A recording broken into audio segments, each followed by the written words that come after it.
өткен сабақты еске түсірейік, иә? Қазір қай мезгілі? Көктемде құстар жылы жаққа ұшып келеді, иә? Құстардың дайындаған сұрақтары бар екен. Ал кім шығады?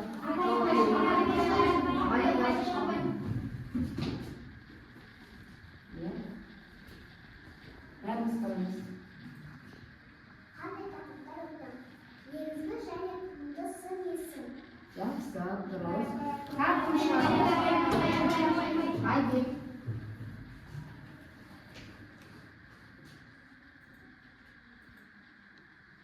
Етістік дегеніміз не? Етістік дегеніміз заттың қимыл іс-әрекетін білдіретін сөздерді етістік дейміз. Етістіктің сұрағы не істейді, не қылды, қайтты. Жақсы бала, кім шығады?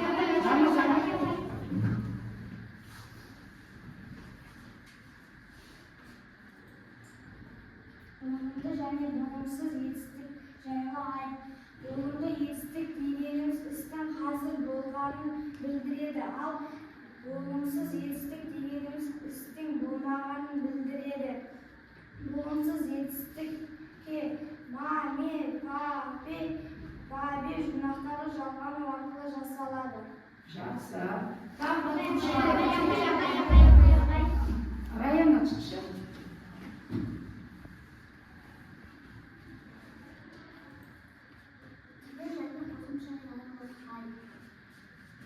Түбір дегеніміз сөздің ара-қарай бөлшектегі келмейтін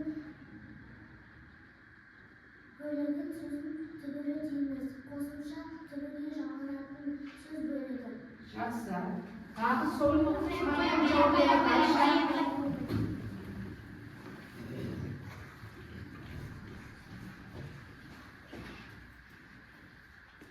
Зат есім нешеге бөлінеді?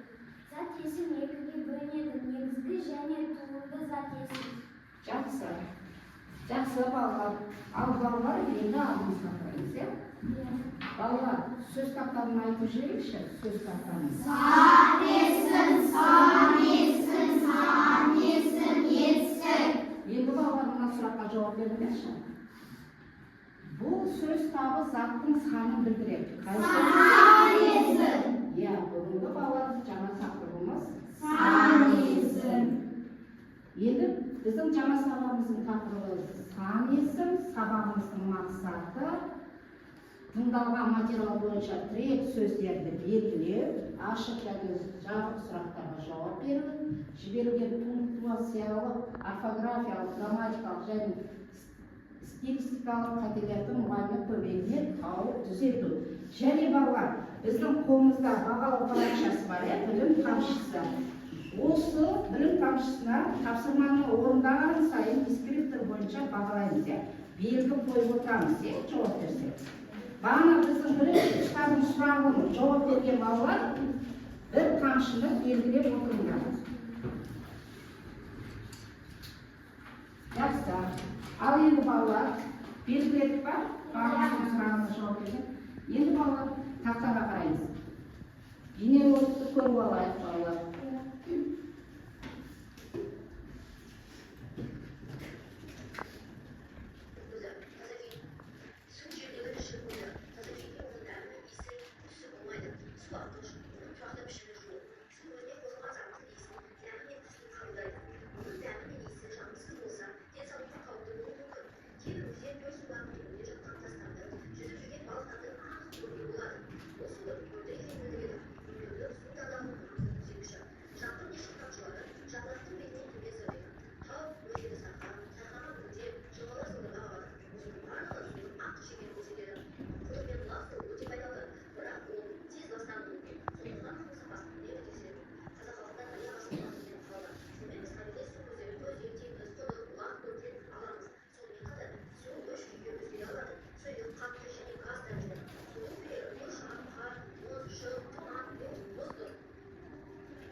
енді бала түсінікті ғой, иә?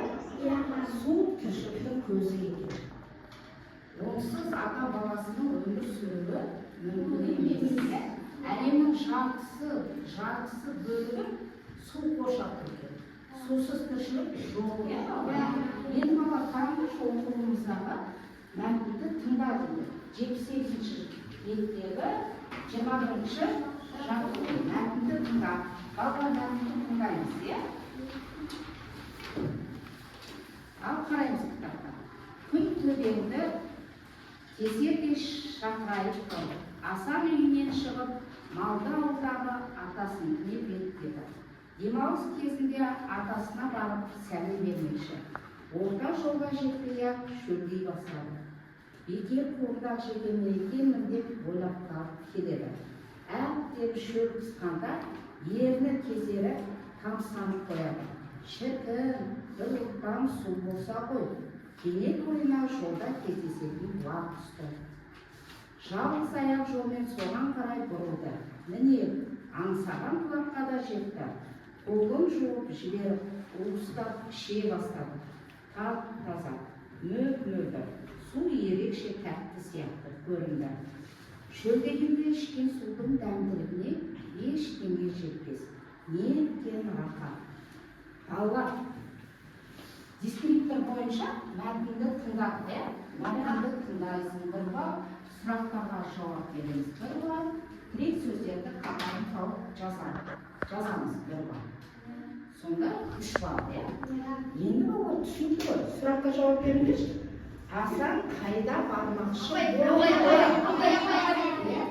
Асан малды ауылдағы атасының бармақшы болды. Жақсы. Ол құрдақ жегеннен шөлдеді. Жолда не кездесті?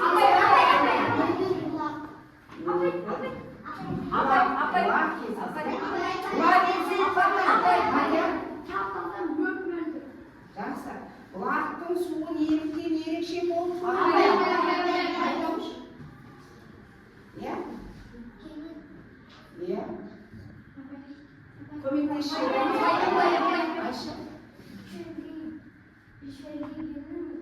Шөлін басады. Су тәтті сияқты болып көрінеді. Иә, ішкен судың дәмділігі ерекше көрінеді. Енді бала осы жерде тірек сөздерді оқуымызға қарап тауып жіберіңдерші.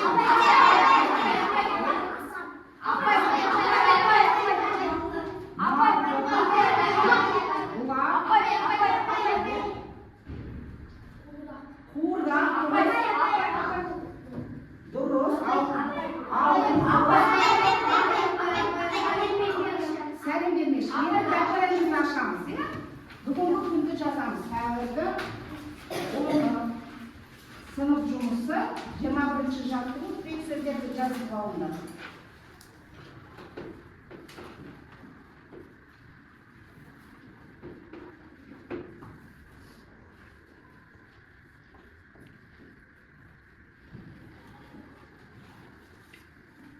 Ал енді балалар келесі тапсырманы орындайды. 22-ші жаттығуға қарайық. Орнына ауысқан сөйлемдерді ретке келтіріп жазыңыз. Сан есімдерді тап оларға сұрақ қойып. Балға дискриптор құрып алады. Орнына ауысқан сөйлемді ретке келтіріп жазасыңдар ба? Сан есімді табасыңдар ба? Сан есімдерге сұрақ қоямыз. Соның барлығы 3 балл, иә? Ал енді кім оқиды?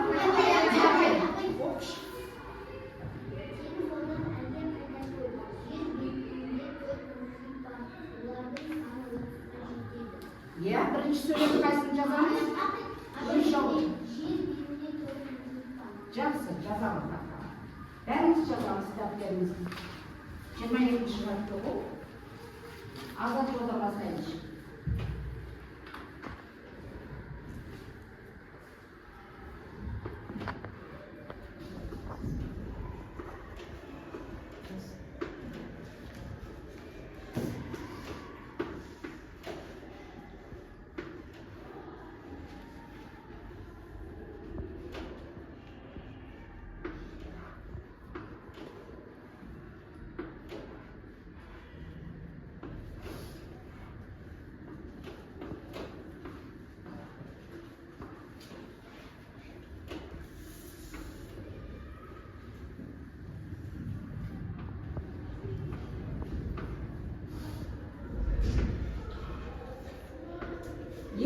жерде санайсың қайсы? Жоқ. Санайсың? Иә. Қанша төрт? Иә, сұрағы қанша?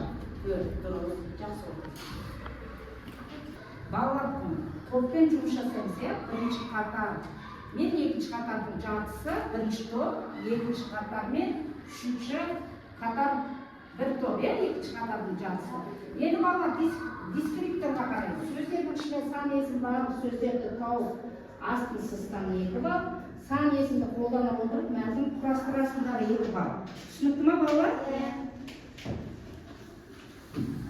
Ал тез жиналамыз.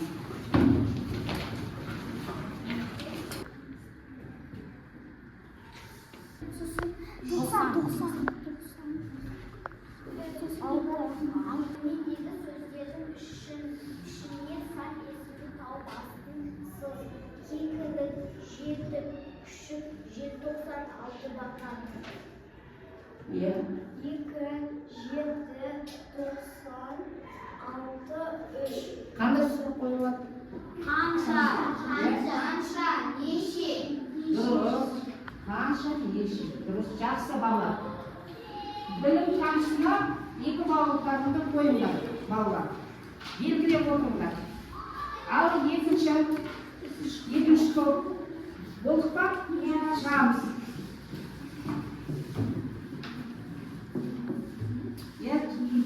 Оқимыз бәріміз. Тыңдаймыз.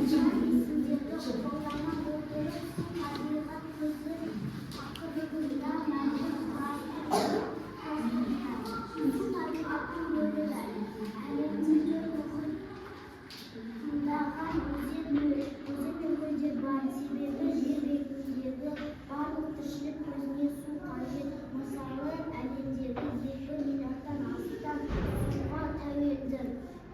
Балалар осы оқыған мәтіндердің ішіне сан есім бар ма? Иә. Ал айтып жүріңіз. Иә. Тағы 2. 2 миллиард. Жақсы.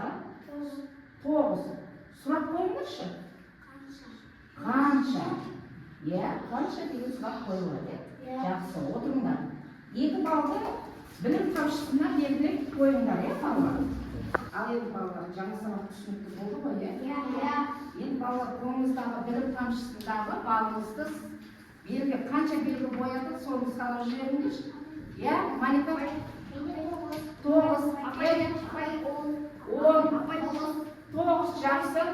Иә? 8, 9, сәйім.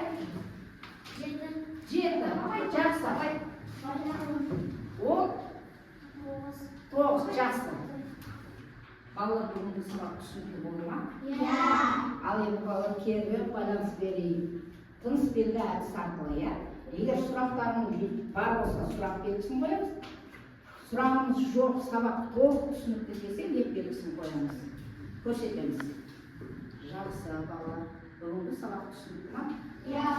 Сабақ аяқталды. Үйге 25-ші жаттығу мақалды көшіріп жазып келеміз.